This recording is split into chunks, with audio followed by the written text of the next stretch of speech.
नमस्कार दोस्तों, आप सभी लोगों का आपके अपने YouTube channel unique academy Indian polity पर स्वागत है। दोस्तों, आज की जो हमारी क्लास है वह राज्यपाल की शक्तियां पर है और यह राज्यपाल की शक्तियों में आज हमारी तीसरी वीडियो है, तीसरी क्लास होगी। तो इसके पहले वाली क्लास में हमने जो पढ़ रखा है वह है राज्यपाल की विधायी शक्तियां और राज्यपाल की कार्यपालिक शक्तियां। आज का जो हमारा टॉपिक पढ़ना है वो है कि राज्यपाल की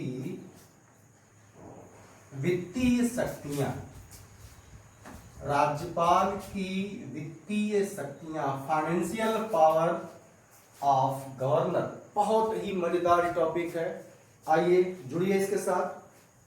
अब देखें क्या है, इसको आपको मैं एक टाइम लाइन पर समझा के चलता हूं तो क्रम से आपको याद करने में आसानी हो जाएगी। मित्रों, आगे नंबर 1, राज्यपाल की वित्तीय शक्तियों में पहला, राज्यपाल जो है विधानमंडल के समक्ष वार्षिक वित्तीय विवरण प्रस्तुत कराता है।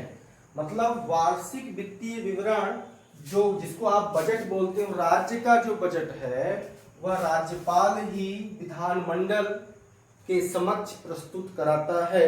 ये आपका हो गया राज्यपाल की पहला वित्तीय शक्तियों में वार्षिक वित्तीय विवरण। दूसरा है धन विधेयक। आपने संघ में भी पढ़ा, वहां भी धन विधेयक था और उसका जो अनुच्छेद दोस्तों था 110 था और वह राष्ट्रपति की अनुमति से रखा जाता था। जब हम संघ की बात करते हैं तो वहां पर जो धन विधेयक था वह अनुच्छेद 110 में था और वो राष्ट्रपति की अनुमति से रखा जाता है। ठीक उसी तरह से राज्यों में भी धन विधेयक होते हैं जो विधानसभा में रखे जाते हैं। एकदम क्लियर उसी की हूबहू बात चलती है, विधानसभा में रखे जाते हैं। और ये जो धन विधेयक हैं यह राज्यपाल की अनुमति से ही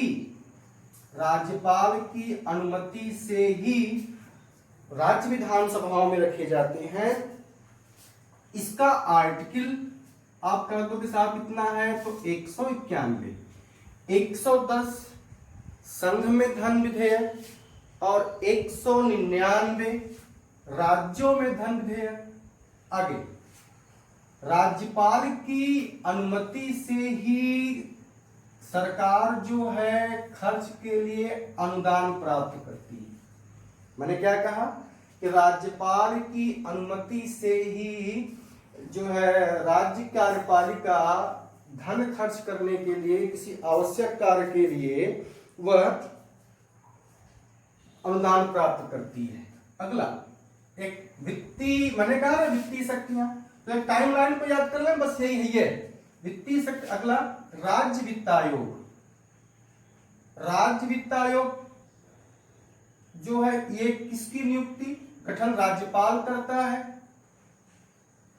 संघ में भी वित्त आयोग है, वहां उसका अनुच्छेद 280 है। यहां राज्य वित्त आयोग है और ये जो है यह राज्यपाल की अनुमति से राज्यपाल इसका गठन कराता है। कार्यकाल जो राज्य वित्त आयोग का होगा वो भी 5 वर्ष होगा। ठीक, और इसका अनुच्छेद देख लेते हैं, ये किस अनुच्छेद में है तो 243 का जे, आर्टिकल 243 जे। राज्य वित्त आयोग किस अनुच्छेद में है तो 243 का, सॉरी जे नहीं आई है, आई में होगा। आगे आकस्मिक निधि, राज्य की आकस्मिक निधि। तो जैसे संघ की आकस्मिक निधि पर अधिकार राष्ट्रपति का होता है, ये देख लें, संघ आकस्मिक निधि का आर्टिकल ही है 267। अगर 267 का एक हमने कह दिया तो यह संघ की आकस्मिक निधि हो जाएगा और इस पर नियंत्रण किसका होगा, राष्ट्रपति का होगा। और राज्य की आकस्मिक निधि इसका भी अनुच्छेद 267 का 2, एक लिख दिया तो संघ का, दो लिख दिया तो राज्य की आकस्मिक निधि, और इस पर किसका नियंत्रण होता है? तो राज्यपाल का होता है। That is clear. मतलब राज्यपाल की वित्तीय शक्तियों में जो हमने बात किया वो है, पहला, राज्यपाल की अनुमति से ही बजट प्रस्तुत कराया जाता है। धन विधेयक राज्यपाल की अनुमति से विधानसभा में रखाया जाता है। अनुदान की मांग जो है वो राज्यपाल की अनुमति से अनुदान की मांगें प्रस्तुत की जाती हैं। और राज्य वित्त आयोग जिसका गठन राज्यपाल करता है वो 5 वर्ष के लिए होता है, और इसका अनुच्छेद 243 का आई। ठीक है, ये है राज्य की आकस्मिक निधि। 267 का 2, इस पर नियंत्रण किसका होता है? राज्यपाल का होता है।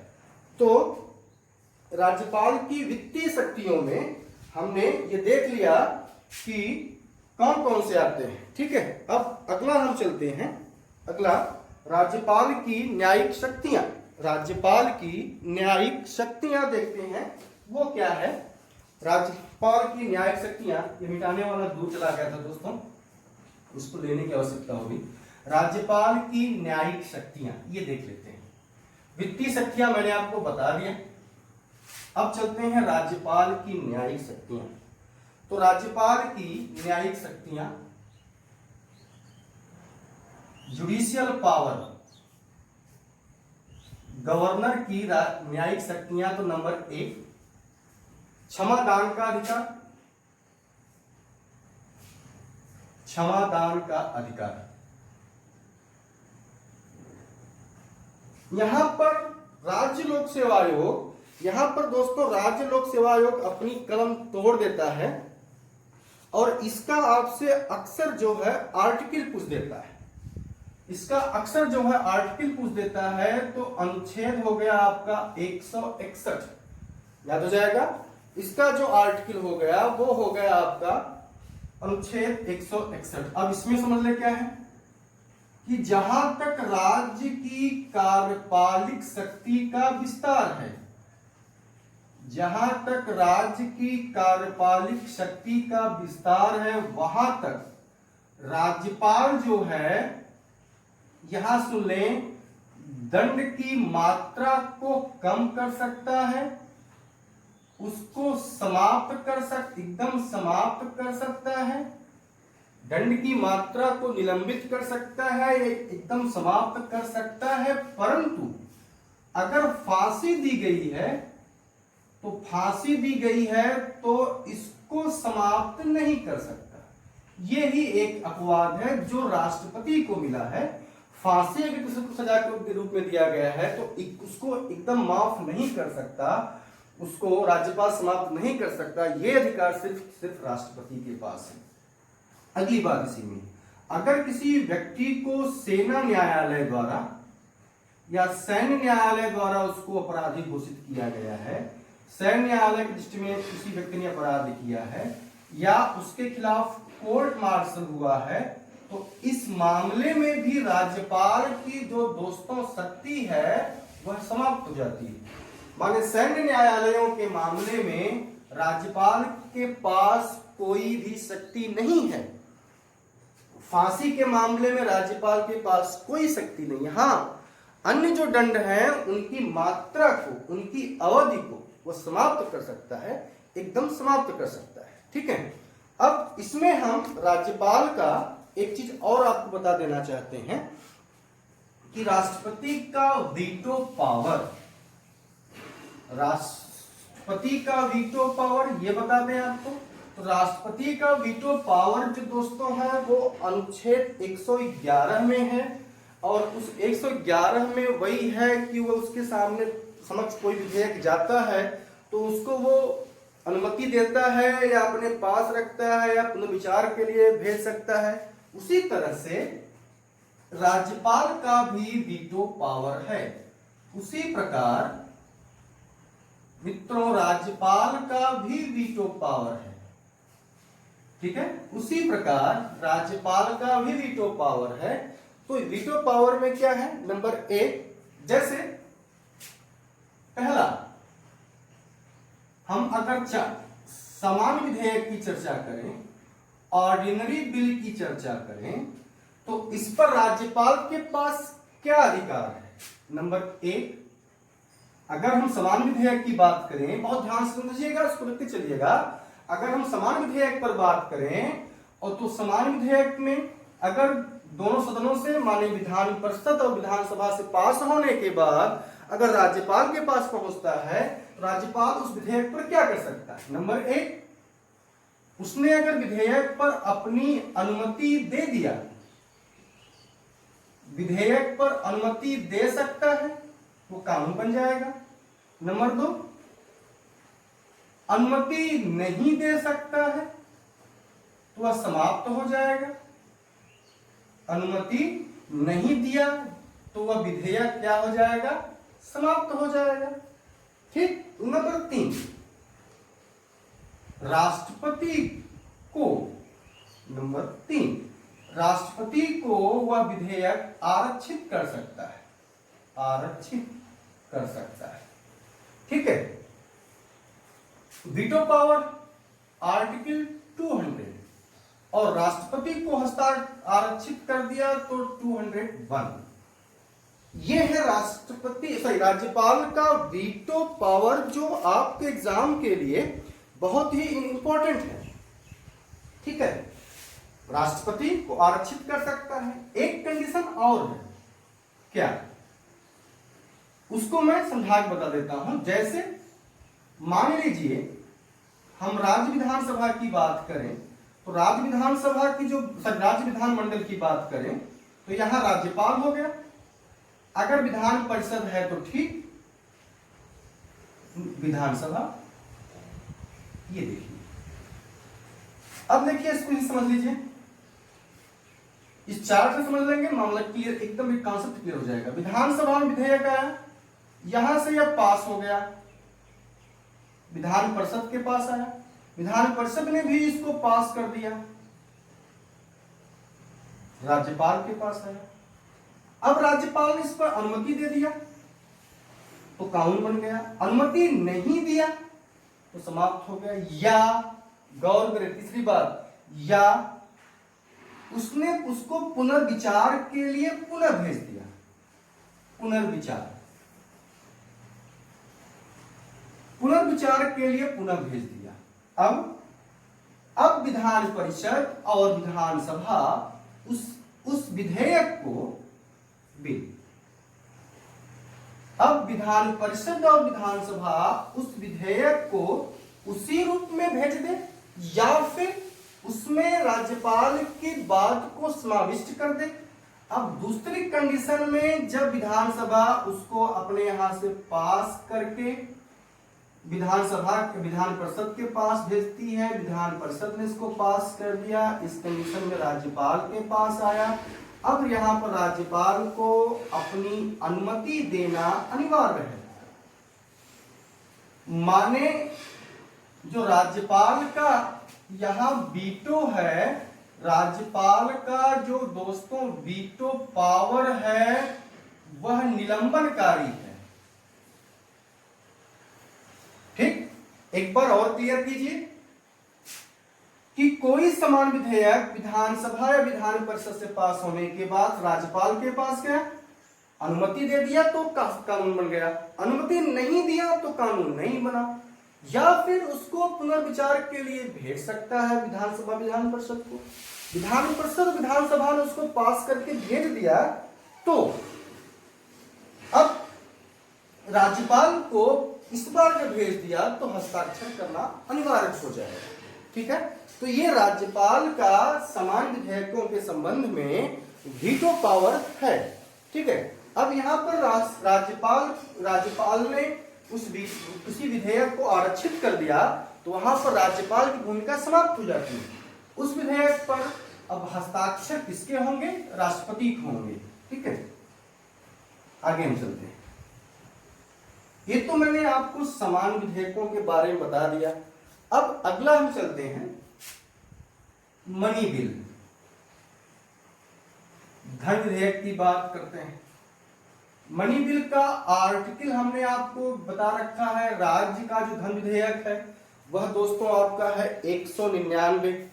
जो राज्य का धन विधेयक है वो आपका कितना है 199।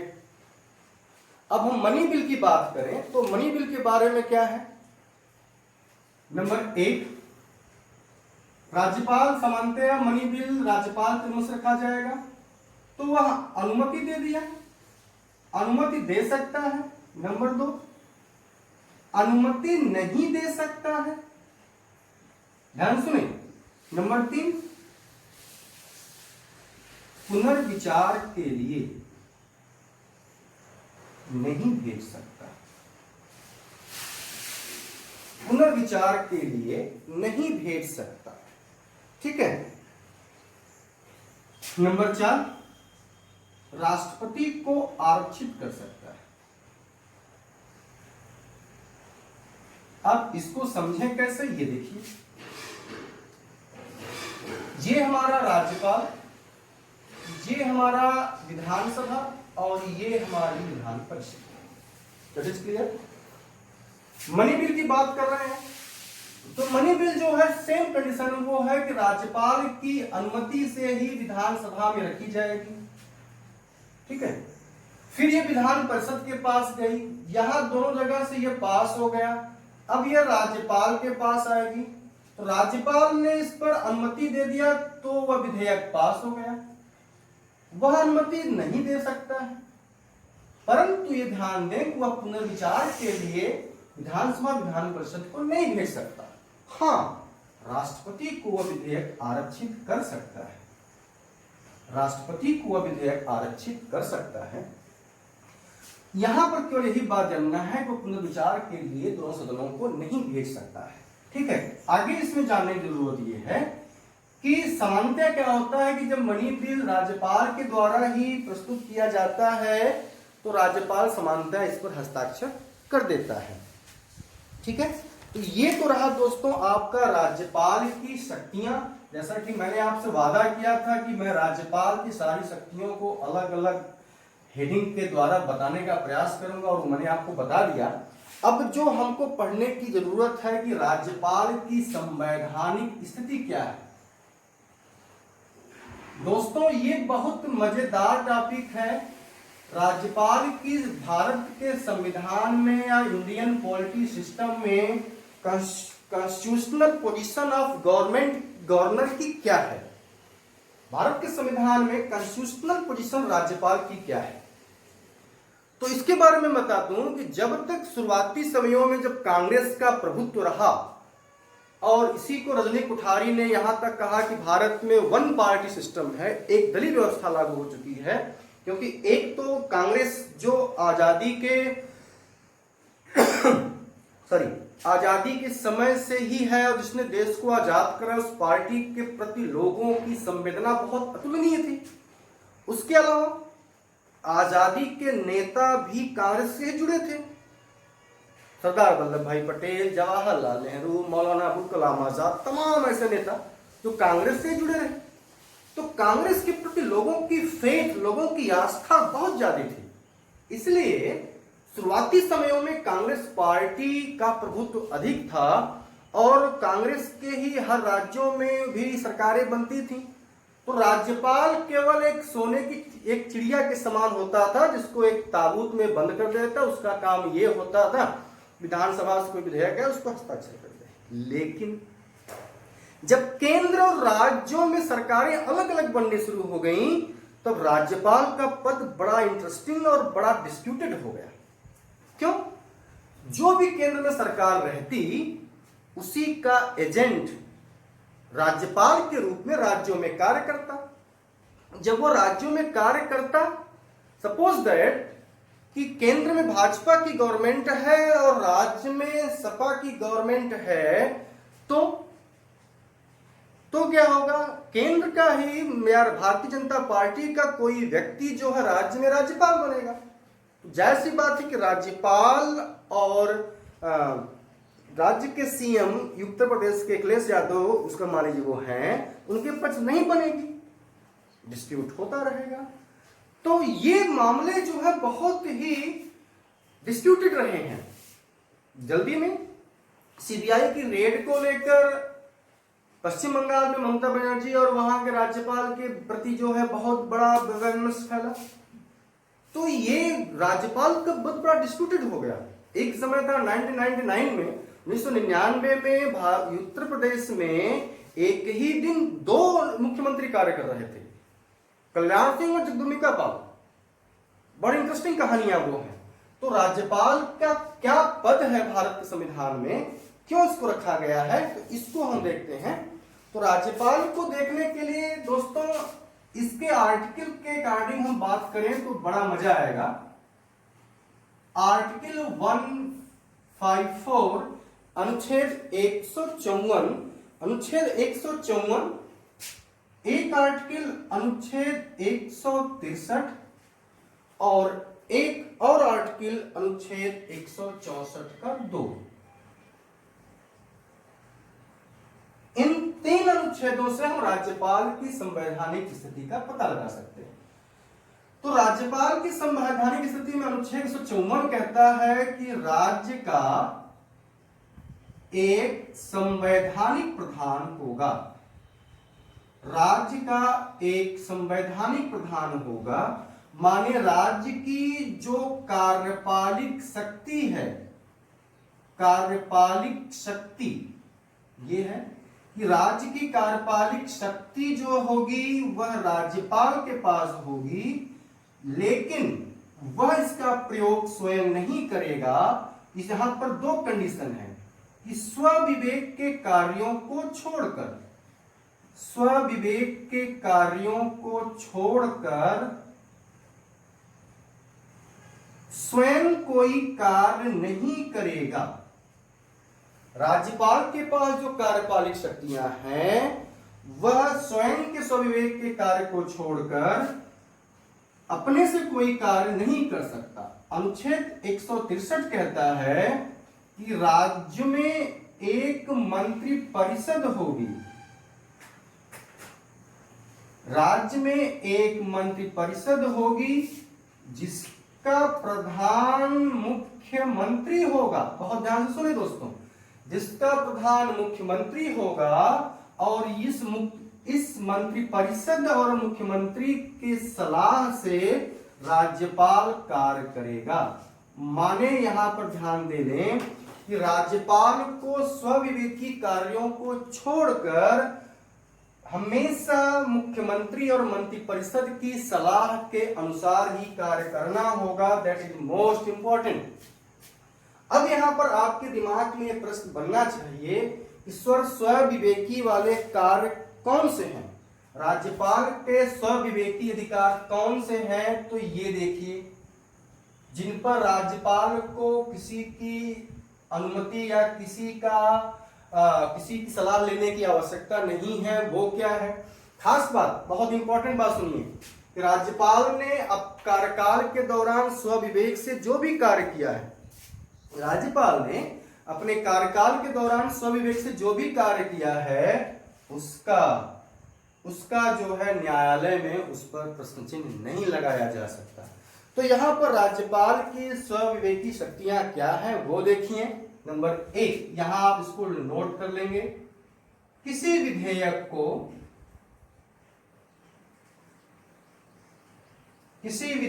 को आरक्षित करना। दैट इज मोस्ट इंपॉर्टेंट, किसी विधेयक को आरक्षित करना। नंबर 2, राज्यों में राष्ट्रपति शासन। अगर राज्यपाल ने या राष्ट्रपति को मैसेज कर दिया कि राज्य का शासन संवैधानिक तरीके से नहीं चल रहा है, अगर राज्यपाल ने राष्ट्रपति को यह मैसेज कर दिया कि राज्य का शासन संवैधानिक तरीके से नहीं चल रहा, तो राज्यों में राष्ट्रपति शासन लगाया जा सकता है। That is most important. ठीक है। नंबर 3, जैसे राज्यपाल जिस राज्य का किसी राज्य का राज्यपाल है, तो उस राज्य के करीब अगर कोई संघ शासित क्षेत्र है, ध्यान सुने, अगर उस राज्य के करीब कोई संघ शासित क्षेत्र है, यूटी है, यूनियन टेरिटरी है, संघ शासित क्षेत्र है, तो उस राज्य का जो राज्यपाल होगा यह यूटी का प्रशासक के रूप में कार्य करेगा और यूटी के मामले में यह स्वतंत्र होगा। यहां पर उसको मुख्यमंत्री और मंत्री की सलाह लेना अनिवार्य नहीं है। फिर सुनिए, मैं रिवाइज कर रहा हूं। अगर सपोज दैट कीजिए कि बंबई के आसपास जो यूटी है, महाराष्ट्र का राज्यपाल अगर संघ शासित क्षेत्र का भी प्रशासनिक कार्य देख रहा है, तो महाराष्ट्र के मुख्यमंत्री और उनकी मंत्रिपरिषद राज्यपाल को यूटी के मामले में, उस संघ शासित क्षेत्र के मामले में सलाह नहीं दे सकते। इस यहां पर जब वो प्रशासक के रूप में किसी यूटी का कार्यभार देख रहा होगा, अगर दोनों कार्यभार देख रहे हैं लेकिन राज्य के रूप में देख रहा है, तो दैट इज वहां पर उसको मानना अनिवार्य है। लेकिन अगर वो प्रशासक के रूप में यूटी का देख रहा है तो वह स्वतंत्र है। ठीक है, तो सी में हो गया। अगर किसी यूटी को देख रहा है, नंबर 4 असम, असम, मेघालय, दोस्तों असम, मेघालय, त्रिपुरा, मिजोरम, त्रिपुरा, मिजोरम, असम, मेघालय, त्रिपुरा और मिजोरम के राज्यपाल द्वारा, लिखते चलेंगे, के राज्यपाल द्वारा उत्खनन के मामलों में, आप इसको लिख लेंगे, उत्खनन के मामलों में रायल्टी, उत्खनन के मामलों में रायल्टी के रूप में देय राशि। ठीक है, देय राशि। यहां तक क्लियर हो गया? आगे ये तो हो गया, मैं जगह दिखेगा नहीं, मैं ऊपर कर देता हूं इसको। अगर राज्य में किसी पार्टी को, ध्यान सुन लें, अगर राज्य में किसी पार्टी को या किसी राजनीतिक दल को बहुमत नहीं मिला, किसी राजनीतिक पार्टी को बहुमत नहीं मिला, तो वहां पर राज्यपाल स्वविवेक से बड़ी पार्टी को सरकार बनाने को आमंत्रित कर देगा। बात सुनिए, मैं फिर रिवाइज कर देता हूं कि चुनाव अगर विधानसभा के हुए, विधानसभा चुनाव में जो सरकार बनाने का जो जादुई आंकड़ा अगर कोई पार्टी नहीं प्राप्त करती है, तो राज्यपाल स्वविवेक से जो सबसे बड़ी पार्टी होगी उसके बहुमत, उसके नेता को मुख्यमंत्री बना देगा और उनसे कुछ समय दे देगा कि आप इतने समय में अपना, वो क्या बोलते हैं कि बहुमत सिद्ध कीजिए। तो यहां पर राज्यपाल का स्वविवेकी अधिकार है। ठीक है, अनुच्छेद 164 का 2 क्या है? यह है कि जो ये दोस्तों मंत्रिपरिषद है, मंत्रिपरिषद जो है यह सामूहिक रूप से विधानसभा के प्रति उत्तरदायी होती है, विधानसभा के प्रति उत्तरदायी होती है। तो अगर हम राज्यपाल की संवैधानिक स्थिति की बात करें, तो राज्यपाल की संवैधानिक स्थिति में आप ये देख सकते हैं कि राज्यपाल को बल्कि राष्ट्रपति की अपेक्षा कुछ मामलों में विशेष अधिकार है, जो स्पेशली जो स्वविवेकी का अधिकार है। बाकी अन्य मामलों में वो उस मंत्रिपरिषद की सलाह मानने के लिए बाध्य है, लेकिन इन मामलों में राज्यपाल को के पास राष्ट्रपति के से कुछ अधिक शक्तियां दी गई। ठीक है, बाकी अध्यादेश जारी करने का अधिकार मैंने पढ़ा दिया है आपको, अनुच्छेद 213 6 माह 6 सप्ताह, अधिकतम 7.5 माह तक अध्यादेश जारी रह सकता है और राज्यपाल किसी भी समय अध्यादेश को वापस ले सकता है। ठीक है, अब अगला है कि इसके अलावा राष्ट्रपति के निर्देश पर राज्यपाल कुछ कार्य करता है। ये देख लें, ये लास्ट टॉपिक है राज्यपाल की, इसलिए मैं सोच रहा हूं कि आज ये पूरी क्लास में राज्यपाल पर समाप्त कर दूं। अगली क्लास जो हमारी हो वह वो मुख्यमंत्री और मंत्रिपरिषद पर हो। ठीक है, तो आज मैं थोड़ी सी क्लास हो सकती है बड़ी हो जाए, तो इसको आप पूरा वीडियो लास्ट तक देखिएगा। इसमें हो गया दोस्तों कि के निर्देश पर, राष्ट्रपति के निर्देश पर राज्यपाल द्वारा किए जाने वाले कार्य, राष्ट्रपति के निर्देश पर राज्यपाल के द्वारा किए जाने वाले कार्य। तो इसको देखें, बहुत इंपॉर्टेंट है ये। नंबर ए, टाइम लाइन पर इसको याद कर लें। नंबर ए, ये क्या है? मराठा और विदर्भ, मराठा, महाराष्ट्र, विदर्भ, ये मराठा, महाराष्ट्र, विदर्भ के में पृथक विकास बोर्ड की स्थापना, पृथक, ये कार्य राज्यपाल राष्ट्रपति के निर्देश पर करता है। पृथक विकास बोर्ड की स्थापना। नंबर 2 पे चले, कर्नाटक। नंबर 2, कर्नाटक, हैदराबाद। कर्नाटक, हैदराबाद में अलग विकास बोर्ड की स्थापना, अलग विकास बोर्ड की स्थापना। आगे चलें। नंबर 3, गुजरात और कच्छ में पृथक विकास बोर्ड की स्थापना।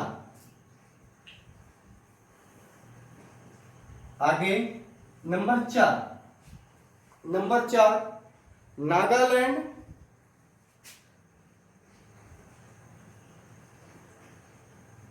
की कानून व्यवस्था, नागालैंड का कानून व्यवस्था। नंबर 5,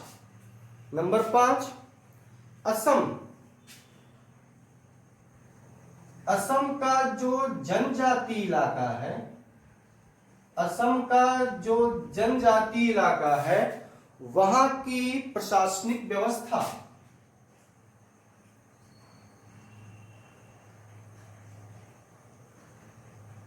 नंबर 6, असम जनजाति इलाका, जहां वहां की प्रशासनिक व्यवस्था। नंबर 6,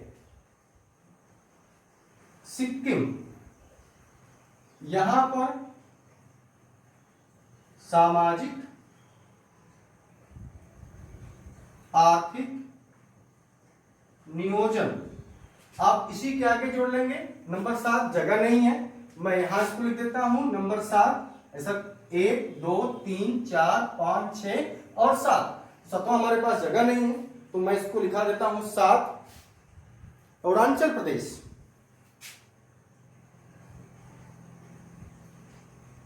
अरुणाचल प्रदेश, यहां पर कानून व्यवस्था, अरुणाचल प्रदेश की कानून व्यवस्था। दोस्तों, आप सभी लोगों का आपके अपने YouTube channel unique academy Indian polity पर स्वागत है। दोस्तों, आज की जो हमारी क्लास है वह राज्यपाल की शक्तियां पर है, और यह राज्यपाल की शक्तियों में आज हमारी तीसरी वीडियो है, तीसरी क्लास होगी। तो इसके पहले वाली क्लास में हमने जो पढ़ रखा है वह है राज्यपाल की विधायी शक्तियां और राज्यपाल की कार्यपालिक शक्तियां। आज का जो हमारा टॉपिक पढ़ना है वो है कि राज्यपाल की वित्तीय शक्तियां, राज्यपाल की वित्तीय शक्तियां, फाइनेंशियल पावर ऑफ गवर्नर। बहुत ही मजेदार टॉपिक है, आइए जुड़िए इसके साथ। अब देखें क्या है, इसको आपको मैं इसको एक टाइम लाइन पर समझा के चलता हूं, तो क्रम से आपको याद करने में आसानी हो जाएगी मित्रों। आगे नंबर 1, राज्यपाल की वित्तीय शक्तियों में पहला, राज्यपाल जो है विधानमंडल के समक्ष वार्षिक वित्तीय विवरण प्रस्तुत कराता है। मतलब वार्षिक वित्तीय विवरण, जो जिसको आप बजट बोलते हो, राज्य का जो बजट है वह राज्यपाल ही विधानमंडल के समक्ष प्रस्तुत कराता है। ये आपका हो गया राज्यपाल की पहला वित्तीय शक्तियों में वार्षिक वित्तीय वितरण। दूसरा है धन विधेयक। आपने संघ में भी पढ़ा, वहां भी धन विधेयक था और उसका जो अनुच्छेद दोस्तों था 110 था और वह राष्ट्रपति की अनुमति से रखा जाता था। जब हम संघ की बात करते हैं तो वहां पर जो धन विधेयक था वह अनुच्छेद 110 में था और वो राष्ट्रपति की अनुमति से रखा जाता है। ठीक उसी तरह से राज्यों में भी धन विधेयक होते हैं जो विधानसभा में रखे जाते हैं। एकदम क्लियर उसी की हूबहू बात चलती है, विधानसभा में रखे जाते हैं। और ये जो धन विधेयक हैं यह राज्यपाल की अनुमति से ही राज्य विधानसभाओं में रखे जाते हैं। इसका आर्टिकल आप कह दो कि साहब कितना है, तो 191। 110 संघ में धन विधेयक और 199 राज्यों में धन विधेयक। आगे राज्यपाल की अनुमति से ही सरकार जो है खर्च के लिए अनुदान प्राप्त करती है।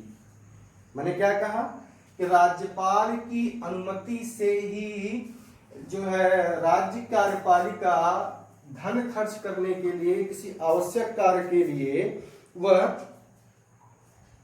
अनुदान प्राप्त करती है। अगला एक वित्तीय, मैंने कहा ना वित्तीय शक्तियां, तो एक टाइमलाइन को याद कर लें, बस यही है ये वित्तीय शक्ति। अगला राज्य वित्त आयोग। राज्य वित्त आयोग जो है ये किसकी नियुक्ति गठन राज्यपाल करता है। संघ में भी वित्त आयोग है, वहां उसका अनुच्छेद 280 है। यहाँ राज्य वित्त आयोग है और ये जो है यह राज्यपाल की अनुमति से राज्यपाल इसका गठन कराता है। कार्यकाल जो राज्य वित्त आयोग का होगा वो भी 5 वर्ष होगा। ठीक, और इसका अनुच्छेद देख लेते हैं, ये किस अनुच्छेद में है, तो 243 का जे। दो आर्टिकल 243 जे राज्य वित्त आयोग किस अनुच्छेद में है, तो 243 का, सॉरी जे नहीं आई है, आई में होगा। आगे आकस्मिक निधि। आकस्मिक निधि, राज्य की आकस्मिक निधि। तो जैसे संघ की आकस्मिक निधि पर अधिकार राष्ट्रपति का होता है, ये देख लें, संघ आकस्मिक निधि का आर्टिकल ही है 267। अगर 267 का एक हमने कह दिया तो ये संघ की आकस्मिक निधि हो जाएगा और इस पर नियंत्रण किसका होगा, राष्ट्रपति का होगा। और राज्य की आकस्मिक निधि, इसका भी अनुच्छेद 267 का 2, एक लिख दिया तो संघ का, 2 लिख दिया तो राज्य की आकस्मिक निधि, और इस पर किसका नियंत्रण होता है, तो राज्यपाल का होता है। That is clear. मतलब राज्यपाल की वित्तीय शक्तियों में जो हमने बात किया वो है, पहला राज्यपाल की अनुमति से ही बजट प्रस्तुत कराया जाता है। धन विधेयक राज्यपाल की अनुमति से विधानसभा में रखाया जाता है। अनुदान की मांग जो है वो राज्यपाल की अनुमति से अनुदान की मांगें प्रस्तुत की जाती हैं। और राज्य वित्त आयोग जिसका गठन राज्यपाल करता है वो 5 वर्ष के लिए होता है और इसका अनुच्छेद 243 का आई। ठीक है, ये है राज्य की आकस्मिक निधि। 267 का 2, इस पर नियंत्रण किसका होता है, राज्यपाल का होता है। तो राज्यपाल की वित्तीय शक्तियों में हमने ये देख लिया कि कौन कौन से आते हैं। ठीक है, अब अगला हम चलते हैं। अगला राज्यपाल की न्यायिक शक्तियां। राज्यपाल की न्यायिक शक्तियां देखते हैं, वो क्या है। राज्यपाल की न्यायिक शक्तियां, ये मिटाने वाला दूर चला गया था दोस्तों, इसको लेने की आवश्यकता होगी। राज्यपाल की न्यायिक शक्तियां ये देख लेते हैं। वित्तीय शक्तियां मैंने आपको बता दिया, अब चलते हैं राज्यपाल की न्यायिक शक्तियां। तो राज्यपाल की न्यायिक शक्तियां, जुडिशियल पावर, गवर्नर की न्यायिक शक्तियां। तो नंबर 1, क्षमादान का अधिकार, क्षमादान का अधिकार। यहां पर राज्य लोक सेवा आयोग, यहां पर दोस्तों राज्य लोक सेवा आयोग अपनी कलम तोड़ देता है और इसका आपसे अक्सर जो है आर्टिकल पूछ देता है। इसका अक्सर जो है आर्टिकल पूछ देता है। तो अनुच्छेद हो गया आपका 161, याद हो जाएगा। इसका जो आर्टिकल हो गया वो हो गया आपका अनुच्छेद 161। अब इसमें समझ ले क्या है कि जहां तक राज्य की कार्यपालिक शक्ति का विस्तार है, जहां तक राज्य की कार्यपालिक शक्ति का विस्तार है, वहां तक राज्यपाल जो है, यहां सुन लें, दंड की मात्रा को कम कर सकता है, उसको समाप्त कर एकदम समाप्त कर सकता है, दंड की मात्रा को निलंबित कर सकता है, एकदम समाप्त कर सकता है। परंतु अगर फांसी दी गई है तो फांसी दी गई है तो इसको समाप्त नहीं कर सकता। यही एक अपवाद है जो राष्ट्रपति को मिला है। फांसी अगर किसी को सजा के रूप में दिया गया है तो उसको एकदम माफ नहीं कर सकता, उसको राज्यपाल समाप्त नहीं कर सकता। यह अधिकार सिर्फ राष्ट्रपति के पास है। अगली बात इसी में, अगर किसी व्यक्ति को सेना न्यायालय द्वारा या सैन्य न्यायालय द्वारा उसको अपराधी घोषित किया गया है, सैन्य न्यायालय की दृष्टि में किसी व्यक्ति ने अपराध किया है या उसके खिलाफ कोर्ट मार्शल हुआ है, तो इस मामले में भी राज्यपाल की जो दोस्तों शक्ति है वह समाप्त हो जाती है। माने सैन्य न्यायालयों के मामले में राज्यपाल के पास कोई भी शक्ति नहीं है। फांसी के मामले में राज्यपाल के पास कोई शक्ति नहीं है। हाँ, अन्य जो दंड हैं उनकी मात्रा को, उनकी अवधि को वो समाप्त कर सकता है, एकदम समाप्त कर सकता है। ठीक है। अब इसमें हम राज्यपाल का एक चीज और आपको बता देना चाहते हैं कि राष्ट्रपति का वीटो पावर, राष्ट्रपति का वीटो पावर ये बता दें आपको। तो राष्ट्रपति का वीटो पावर जो दोस्तों है वो अनुच्छेद 111 में है और उस 111 में वही है कि वो उसके सामने समक्ष कोई विधेयक जाता है तो उसको वो अनुमति देता है या अपने पास रखता है या पुनर्विचार के लिए भेज सकता है। उसी तरह से राज्यपाल का भी वीटो पावर है। उसी प्रकार मित्रों राज्यपाल का भी वीटो पावर है। ठीक है, उसी प्रकार राज्यपाल का भी वीटो पावर है। तो वीटो पावर में क्या है, नंबर 1, जैसे पहला, हम अगर समान विधेयक की चर्चा करें, ऑर्डिनरी बिल की चर्चा करें, तो इस पर राज्यपाल के पास क्या अधिकार है। नंबर 1, अगर हम समान विधेयक की बात करें, बहुत ध्यान से समझिएगा, उसको लिखते चलिएगा। अगर हम समान विधेयक पर बात करें और तो समान विधेयक में अगर दोनों सदनों से माने विधान परिषद और विधानसभा से पास होने के बाद अगर राज्यपाल के पास पहुंचता है तो राज्यपाल उस विधेयक पर क्या कर सकता है। नंबर 1, उसने अगर विधेयक पर अपनी अनुमति दे दिया, विधेयक पर अनुमति दे सकता है, वो कानून बन जाएगा। नंबर 2, अनुमति नहीं दे सकता है तो वह समाप्त हो जाएगा। अनुमति नहीं दिया तो वह विधेयक क्या हो जाएगा, समाप्त हो जाएगा। ठीक। नंबर 3,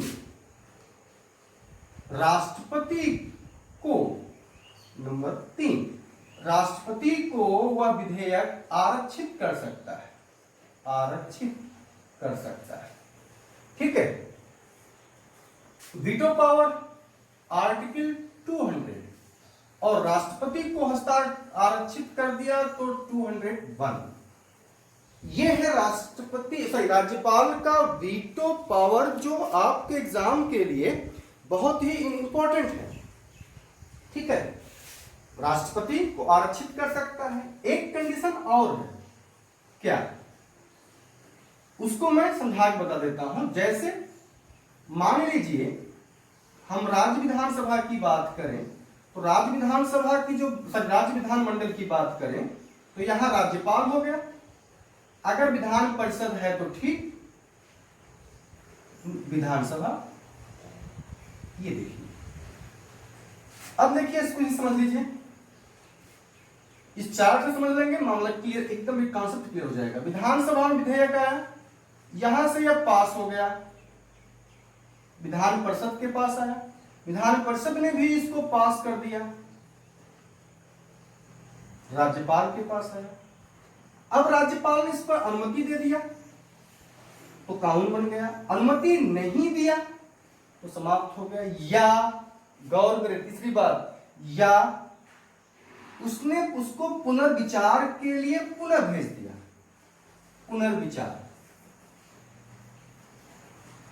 पुनर्विचार के लिए पुनः भेज दिया। अब विधान परिषद और विधानसभा उस विधेयक को बिल,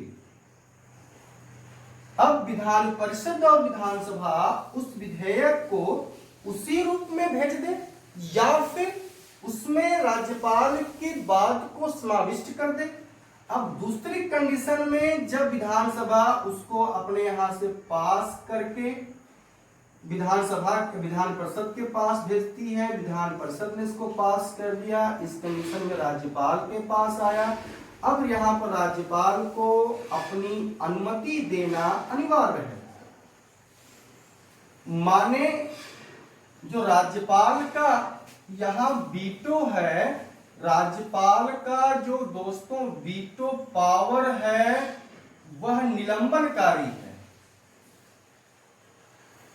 ठीक, एक बार और क्लियर कीजिए कि कोई समान विधेयक विधानसभा या विधान परिषद से पास होने के बाद राज्यपाल के पास गया, अनुमति दे दिया तो कानून बन गया, अनुमति नहीं दिया तो कानून नहीं बना। या फिर उसको पुनर्विचार के लिए भेज सकता है विधानसभा विधान परिषद को, विधान परिषद विधानसभा ने उसको पास करके भेज दिया, तो अब राज्यपाल को इस बार जब भेज दिया तो हस्ताक्षर करना अनिवार्य हो जाएगा।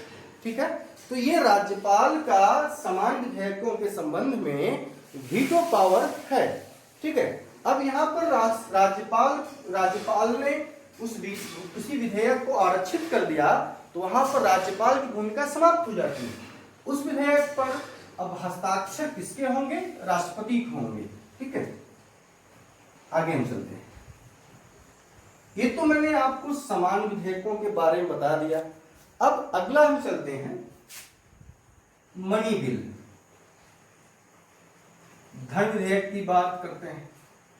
मनी बिल का आर्टिकल हमने आपको बता रखा है। राज्य का जो धन विधेयक है वह दोस्तों आपका है 199। जो राज्य का धन विधेयक है वो आपका कितना है? 199। अब हम मनी बिल की बात करें तो मनी बिल के बारे में क्या है? नंबर 1, राज्यपाल समानतया मनी बिल राज्यपाल के मुझ रखा जाएगा, तो वह अनुमति दे दिया, अनुमति दे सकता है।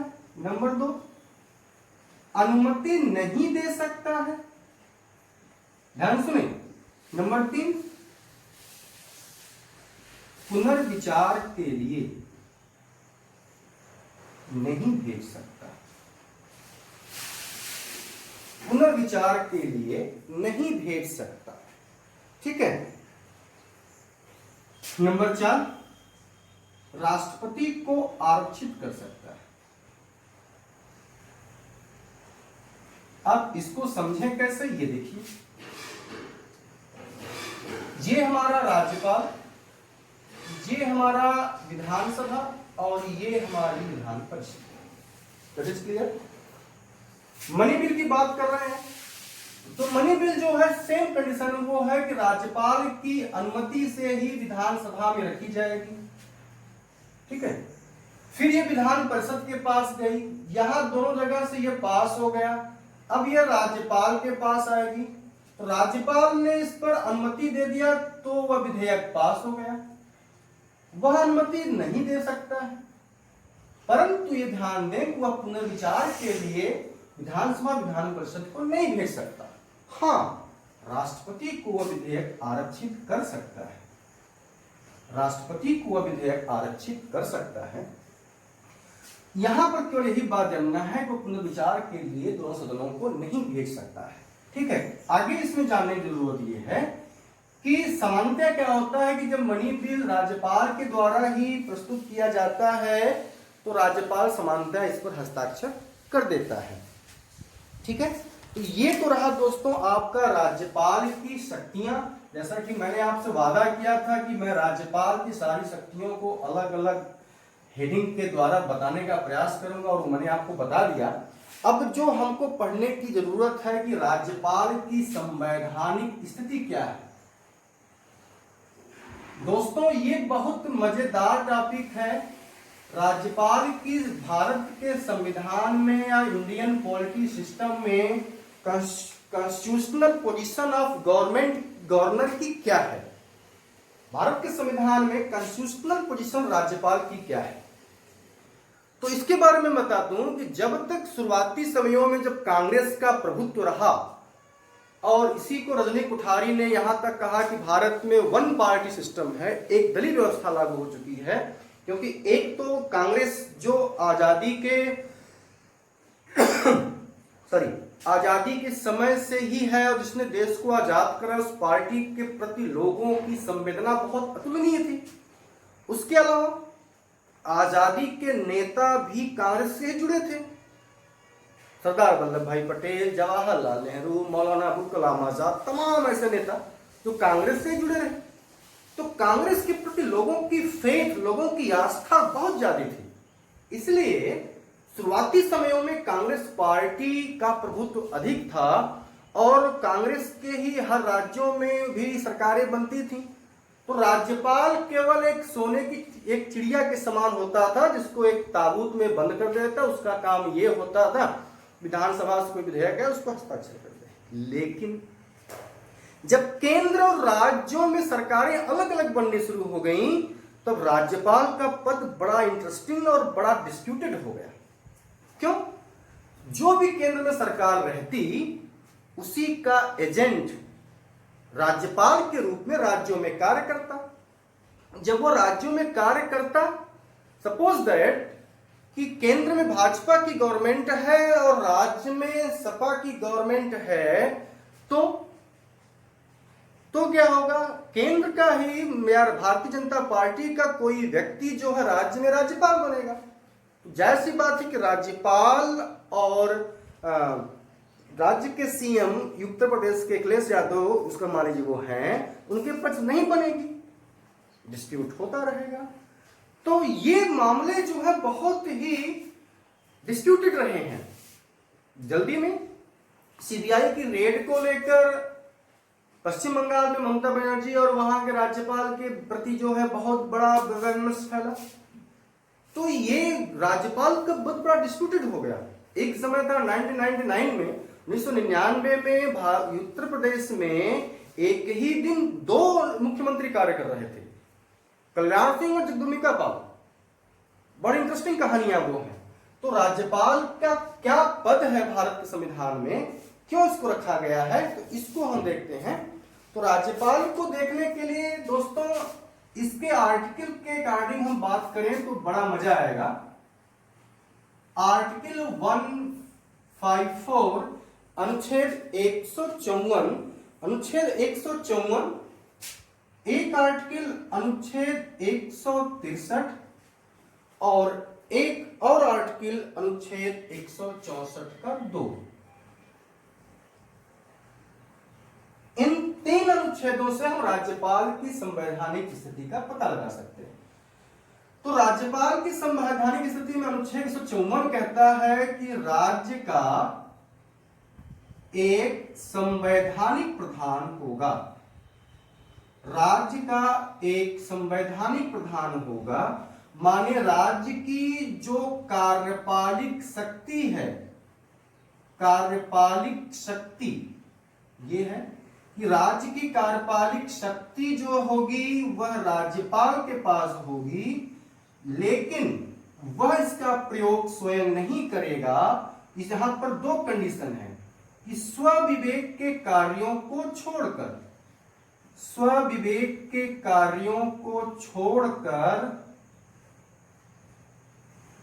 स्वयं कोई कार्य नहीं करेगा। राज्यपाल के पास जो कार्यपालिक शक्तियां हैं वह स्वयं के स्वविवेक के कार्य को छोड़कर अपने से कोई कार्य नहीं कर सकता। अनुच्छेद 163 कहता है कि राज्य में एक मंत्री परिषद होगी, राज्य में एक मंत्री परिषद होगी जिसका प्रधान मुख्यमंत्री होगा। बहुत ध्यान से सुने दोस्तों, जिसका प्रधान मुख्यमंत्री होगा और इस मंत्री परिषद और मुख्यमंत्री की सलाह से राज्यपाल कार्य करेगा। माने यहां पर ध्यान दे लें कि राज्यपाल को स्वविवेकी कार्यों को छोड़कर हमेशा मुख्यमंत्री और मंत्री परिषद की सलाह के अनुसार ही कार्य करना होगा। That is most important. अब यहां पर आपके दिमाग में यह प्रश्न बनना चाहिए कि स्वविवेकी वाले कार्य कौन से हैं, राज्यपाल के स्वविवेकी अधिकार कौन से हैं। तो ये देखिए, जिन पर राज्यपाल को किसी की अनुमति या किसी की सलाह लेने की आवश्यकता नहीं है, वो क्या है। खास बात, बहुत इंपॉर्टेंट बात सुनिए कि राज्यपाल ने अब कार्यकाल के दौरान स्वविवेक से जो भी कार्य किया है, राज्यपाल ने अपने कार्यकाल के दौरान स्वविवेक से जो भी कार्य किया है उसका जो है न्यायालय में उस पर प्रश्न चिन्ह नहीं लगाया जा सकता। तो यहां पर राज्यपाल की स्वविवेकी शक्तियां क्या हैं वो देखिए। नंबर 1, यहां आप इसको नोट कर लेंगे, किसी विधेयक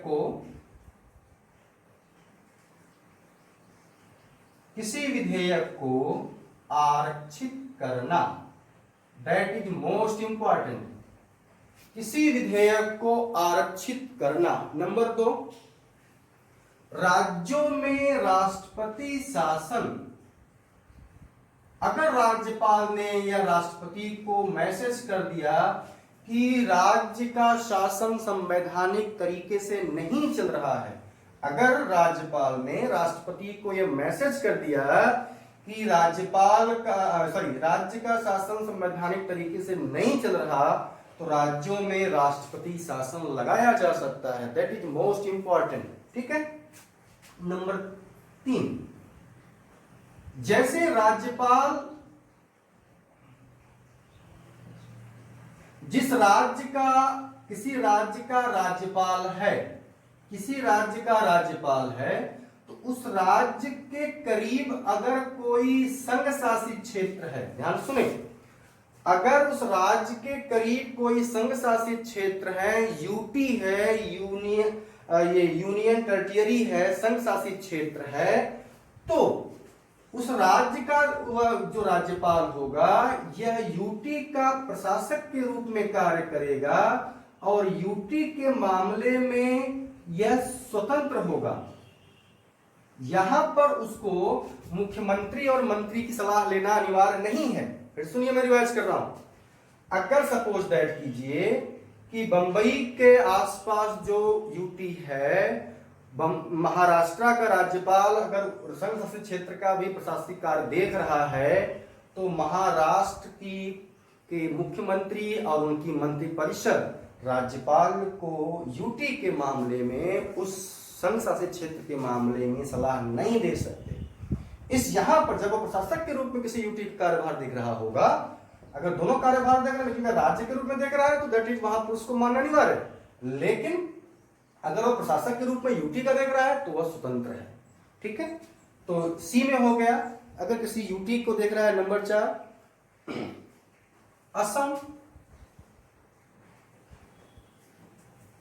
असम, मेघालय। दोस्तों, असम मेघालय, त्रिपुरा, मिजोरम, त्रिपुरा, मिजोरम, असम, मेघालय, त्रिपुरा और मिजोरम के राज्यपाल द्वारा, लिखते चलेंगे, के राज्यपाल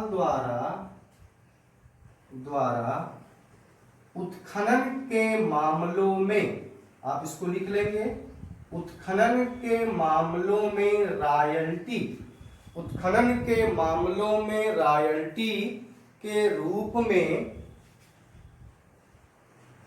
देय राशि, ठीक है, देय राशि। यहां तक क्लियर हो गया?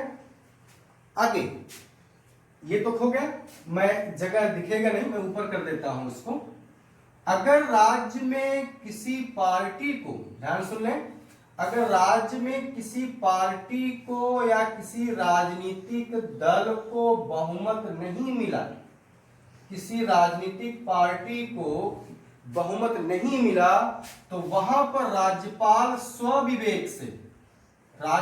स्वविवेक से बड़ी पार्टी को सरकार बनाने को आमंत्रित कर देगा। बात सुनिए, मैं फिर मैं रिवाइज कर देता हूं कि चुनाव अगर विधानसभा के हुए, विधानसभा चुनाव में जो सरकार बनाने का जो जादुई आंकड़ा अगर कोई पार्टी नहीं प्राप्त करती है, तो राज्यपाल स्वविवेक से जो सबसे बड़ी पार्टी होगी उसके बहुमत, उसके नेता को मुख्यमंत्री बना देगा और उनसे कुछ समय दे देगा कि आप इतने समय में अपना, वो क्या बोलते हैं कि बहुमत सिद्ध कीजिए। तो यहां पर राज्यपाल का स्वविवेकी अधिकार है, ठीक है। अनुच्छेद 164 का 2 क्या है? यह है कि जो ये दोस्तों मंत्रिपरिषद है, मंत्रिपरिषद जो है ये सामूहिक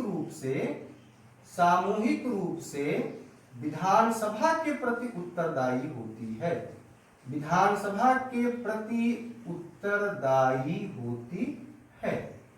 तो अगर हम राज्यपाल की संवैधानिक स्थिति की बात करें, तो राज्यपाल की संवैधानिक स्थिति में आप ये देख सकते हैं कि राज्यपाल को बल्कि राष्ट्रपति की अपेक्षा कुछ मामलों में विशेष अधिकार है, जो स्पेशली जो स्वविवेकी का अधिकार है। बाकी अन्य मामलों में वो उस मंत्रिपरिषद की सलाह मानने के लिए बाध्य है, लेकिन इन मामलों में राज्यपाल को के पास राष्ट्रपति के से कुछ अधिक शक्तियां दी गई, ठीक है। बाकी अध्यादेश जारी करने का अधिकार मैंने पढ़ा दिया है आपको, अनुच्छेद 213 6 माह 6 सप्ताह, अधिकतम 7.5 माह तक अध्यादेश जारी रह सकता है और राज्यपाल किसी भी समय अध्यादेश को वापस ले सकता है, ठीक है। अब अगला है कि इसके अलावा राष्ट्रपति के निर्देश पर राज्यपाल कुछ कार्य करता है।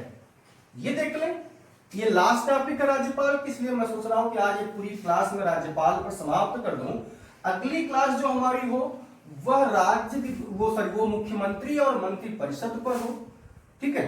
तो आज मैं थोड़ी सी क्लास हो सकती है बड़ी हो जाए, तो इसको आप पूरा वीडियो लास्ट तक देखिएगा। इसमें हो गया दोस्तों कि राष्ट्रपति के निर्देश पर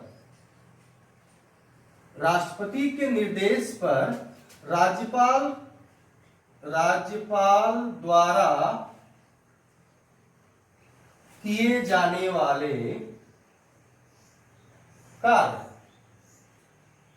राष्ट्रपति के निर्देश पर राज्यपाल के द्वारा किए जाने वाले कार्य, तो इसको देखें, बहुत इंपॉर्टेंट है ये। नंबर ए, टाइम लाइन पर इसको याद कर ले। नंबर ए, ये क्या है? मराठा और विदर्भ, मराठा, महाराष्ट्र, विदर्भ, ये मराठा, महाराष्ट्र, विदर्भ के में पृथक विकास बोर्ड की स्थापना, पृथक, ये कार्य राज्यपाल राष्ट्रपति के निर्देश पर करता है। पृथक विकास बोर्ड की स्थापना। नंबर 2 पे चले, कर्नाटक, नंबर 2 कर्नाटक, हैदराबाद में अलग विकास बोर्ड की स्थापना। अलग विकास बोर्ड की स्थापना। आगे चलें, नंबर 3, गुजरात और कच्छ में पृथक विकास बोर्ड की स्थापना।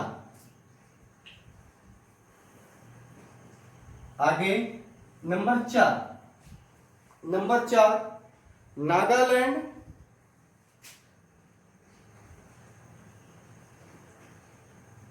की कानून व्यवस्था। नागालैंड का कानून व्यवस्था। नंबर 5,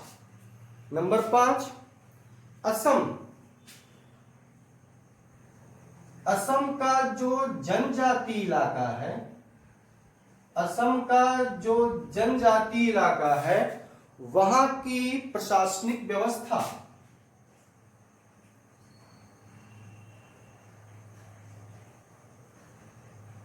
नंबर 6, असम जनजाति इलाका जहां वहां की प्रशासनिक व्यवस्था। नंबर 6, सिक्किम, यहां पर सामाजिक आर्थिक नियोजन। आप इसी के आगे जोड़ लेंगे। नंबर 7 जगह नहीं है, मैं यहां इसको लिख देता हूं। नंबर 7 ऐसा 1 2 3 4 5 6 और 7, सतवां हमारे पास जगह नहीं है तो मैं इसको लिखा देता हूं 7। अरुणाचल प्रदेश,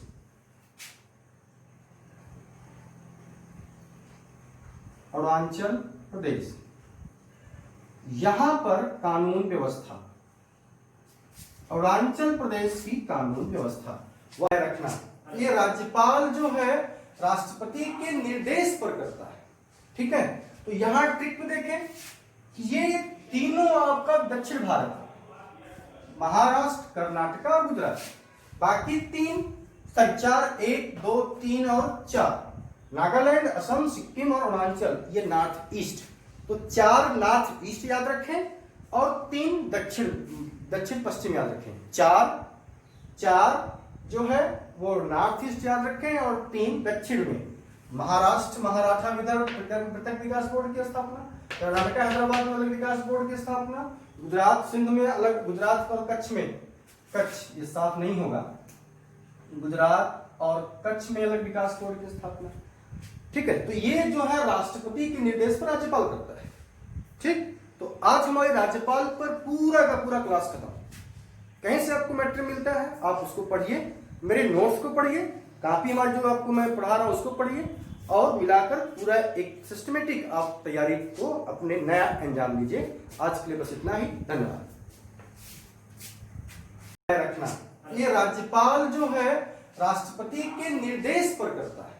ठीक है, तो यहां ट्रिक में देखें कि ये तीनों आपका दक्षिण भारत, महाराष्ट्र, कर्नाटक और गुजरात।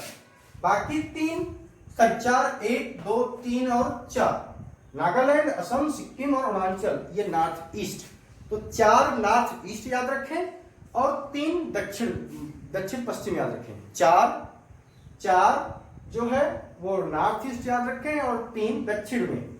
महाराष्ट्र, मराठा, विदर्भ पृथक विकास बोर्ड की स्थापना। कर्नाटक, हैदराबाद में अलग विकास बोर्ड की स्थापना।